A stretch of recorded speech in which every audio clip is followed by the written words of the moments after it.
what's up YouTube? Dan the Fix-It Man. Got another quick video here for you. I'm going to show you how to change the battery in your key fob on a 2018 Toyota Highlander. Now it's a really easy battery to change, and you may be getting a warning on the dash that says the key battery is low when you go to start the vehicle. This one has kind of been off and on. It doesn't say it every time, but let's power this on. Now, of course, now that I started filming, we don't have the warning for the key battery low, but it usually looks like this right on the dash. It just says key battery low, and it'll just indicate either when you turn the car on or when you turn the car off. But I'm going to show you how easy it is to change that battery. So just take the key fob like this, press in the little button on the side where it says push, and that will allow you to slide out this little blade key. You don't need any tools to open up the key fob in order to change the battery. This little blade, the end of this, fits right into this little slot. See that little slot right there in the end? Just put the little end of the key in there and turn it. Just kind of twist that. And you can see it just separates the two plastic halves here.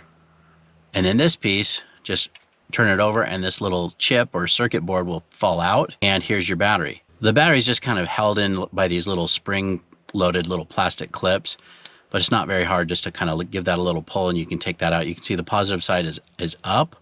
Before I put in the new one though, I want to show you something. Let's just say the battery was completely dead, or in this case, I'm going to leave the battery out and put the remote back together. I really don't need to put it all the way together, but I'm just going to snap it back together just for the sake of demonstrating how you would start your car if the battery in here was completely dead.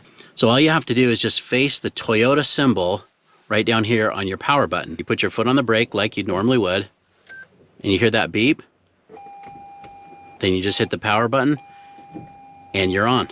That's it. You just need to have this chip in here or the key in here. You do just have to hold it right there. I'll show you again.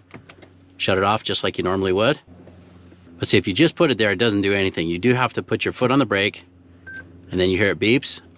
And then within 5 seconds, you just need to push the power button and you're running. Just something I thought was pretty cool. I did not know that until I started looking at trying to figure out how to change this battery or what kind of battery it was. It's probably in your owner's manual. I was kind of worried when I saw the key battery low warning signal.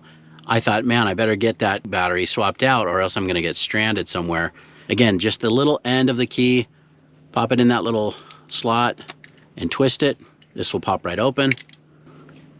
And just flop that out. We can put in the new battery. That's a CR2032. Just press it in and it clips right in place as well. And then just to reassemble, just it drops right in place. And this half and then this half, just line that up. Just make sure it's perfectly lined up and then squeeze it. It snaps together. And then you can slide the key back in place. And you're done. I hope you liked the video. Please give it a thumbs up and subscribe if you don't mind. That does help me out. I'll get a link in the description where you can pick up a replacement battery as well. Thanks so much for watching and good luck.